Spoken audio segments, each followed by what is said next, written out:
만화로 보는 허경영.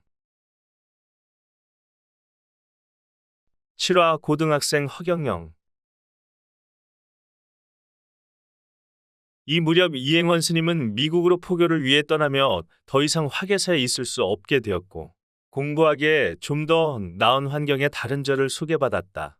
학교에서 가까운 광화문 세검정에 작은 암자 청룡사가 있으니 그리로 가보는 건 어떻겠느냐. 네, 알겠습니다. 앞으로도 열심히 하겠습니다. 그렇게 새로운 곳을 찾아 길을 가던 중, 실례합니다. 여기 청룡사라는 절이 어디 있습니까? 잉 학생 거기는 뭐하러 가게? 낮에 일해주고 밤에 학교를 다닐 수 있게 묵을 곳을 찾고 있습니다. 그럼 내수동 교회의 홍근동 목사님한테 가자. 그 교회에서 묵을 수 있다고 들었어. 암 예수님 믿어야지 예수님. 간 곳은 내수동 교회라는 곳이었다. 안녕하세요. 일을 해주고 대신 묵을 곳을 찾고 있습니다. 당시 교회 담임은 홍근선 목사님이라는 분이셨고, 허경영을 양아들로 받아들여 주셨다. 목사님은 한국전쟁 때 북한군에게 따귀를 심하게 맞은 뒤 귀에 고막이 터져서 청각이 상실되셨다고 했다. 보청기를 끼셨지만 그래도 잘 안 들려 목소리가 굉장히 크셨다. 그리고 성경에 관해서만큼은 누구보다도 열정적으로 가르쳐 주시는 분이었다. 이렇게 해서 초등학교 때 사서삼경을, 중학생 때 팔만대장경을, 고등학생 때는 성경을 포함한 전세계 53개 경전을 배운 허경영은 그 뒤로 전세계 종교들의 핵심과 장단점들을 크로스체크하는 경지에 오르게 된다. 특히 교회 생활을 하며 허경영은 발군의 한자 실력을 발휘하며 성경의 모든 내용을 한자 사자성어로 번역하는 천재성을 보였고, 성경 구절은 모두 사글자로 축약할 수 있어. 영빈천국 심령이 가난한 자 복이 있나니 천국이 저희 것이요. 온유지업 온유한 자는 복이 있나니 저희가 땅을 기업으로 받을 것이요. 애통이로 애통하는 자는 복이 있나니 저희가 위로를 받을 것이요.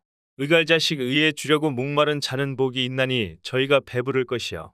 궁울궁울 궁울이 여기는 자는 복이 있나니 저희가 궁울이 여김을 받을 것이요. 화평천자 화평제하는 자는 복이 있나니 저희가 하나님의 아들이다 일컬음을 받을 것이요. 의립천국 의를 위하여 핍박을 받는 자는 복이 있나니 천국이 저희 것임이라.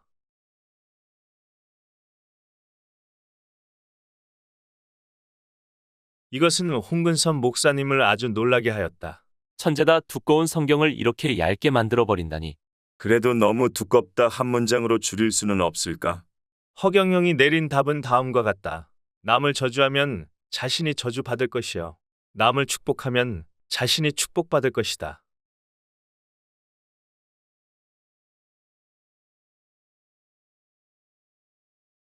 홍근동 목사님은 초등학생 반 교사를 맡을 것을 부탁하였고, 어린이들은 허경영을 아주 좋아했다.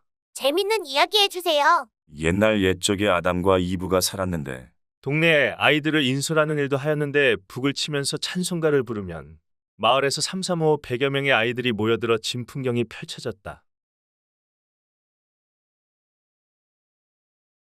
이렇게 교회 일을 하였지만 생활비와 등록금은 모두 스스로 벌어야 했다. 허경영은 같은 교회분이 운영하시는 동양당이라는 금반지 공장에 취직하게 된다. 황동과 금을 녹여 24K, 18K를 만드는 것이었는데,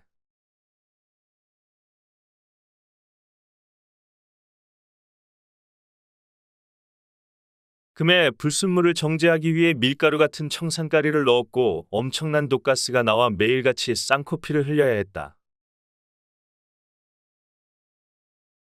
독가스가 나와도 공장의 창문이란 창문은 모두 막혀 있었다.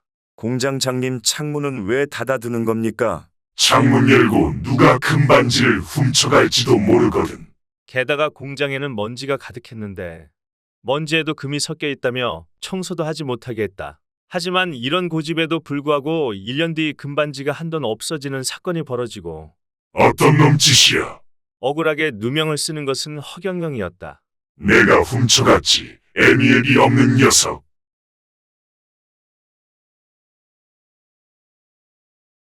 허경영은 이럴 때마다 생각했다. 내가 남에게 저지른 죄에 비하면 이런 건 별거 아니다. 남을 미워하지 말자. 이렇게 힘들게 일해도 학비와 생활비가 부족해 다른 일까지 병행해야 했다. 폐타이어를 잘라서 밧줄로 만드는 공장에서 일하고, 명동의 공사장에서 막노동을 하다가 2층에서 떨어진 적도 있었다. 죽지 않고 살아남은 기적과도 같은 날들이었다.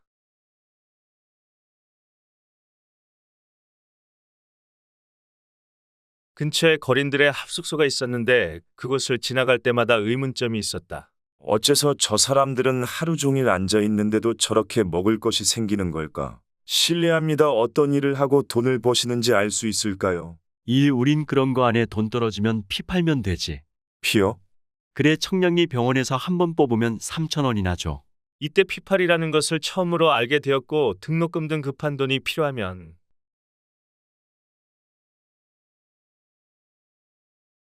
피를 뽑아 팔게 되었다. 그러다가 4일 연속으로 피를 뽑았을 때는 잔디밭 위에 기절했는데 교회 종소리가 울리면서 깨어나는 신비한 체험을 경험했다.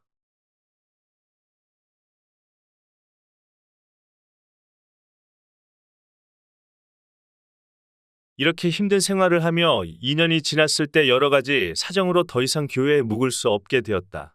그 후 허경영은 불광동의 155번 버스 정비공으로 들어간다. 빨리 오지 않고 뭐해. 60년대에는 운전수가 버스의 정비까지 맡아 했으며 보통 밤 1시까지 작업을 했다. 정비공이 하는 일 중 하나는 차 밑에 들어간 정비사에게 연장을 건네주는 것이었는데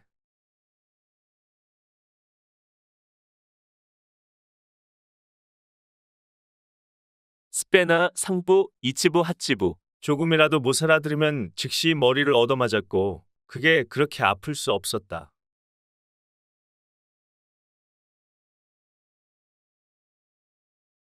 광화문에 있는 학교까지 버스를 타고 다녔다. 토큰 하나 주세요. 사람들은 기름때 투성인인 허경영 때문에 더러워지지 않을까 토큰을 줄 때도 던져주었고 거기 손대지 마. 이화여고, 경기예고 학생들이 같이 버스를 탔는데 그들은 모두 다림질한 맵신하며 깨끗한 옷을 입고 있었다. 같은 버스를 탔지만 손 뻗어도 닿을 수 없는 다른 세계에 살고 있는 사람들 좁은 버스 안에서 수많은 감정들이 교차했을 것이다. 이번 내리 실력은 이화여고입니다. 오라이. 동경과 부러움, 원망과 그리움, 그리고 사랑과 체념. 주말이 되면 불광동 뒷산에 올라가서 옷을 빨았다. 60년대 서울의 수도 보급률은 20%밖에 되지 않았고 냇가에서 세탁을 하는 것이 당연한 일이었다. 옷을 말렸지만 하루 만에 마르지 않았고 여벌옷도 없어 축축한 옷을 다시 입어야 했다. 정비공은 따로 숙소가 제공되지 않아 버스 안에서 자야 했는데 젖은 옷을 입고 있는 데다가 날씨가 추워지면 견딜 수가 없었다. 그때 좋은 아이디어가 떠올랐다. 정비할 때 쓰는 전구가 꽤나 뜨거웠던 것이다. 왜 이 생각을 못했지? 정비공은 따로 숙소가 제공되지 않아 버스 안에서 자야 했는데 젖은 옷을 입고 있는 데다가 날씨가 추워지면 견딜 수가 없었다. 그때 좋은 아이디어가 떠올랐다. 정비할 때 쓰는 전구가 꽤나 뜨거웠던 것이다. 왜 이 생각을 못했지? 희야, 의학풀이 앞을.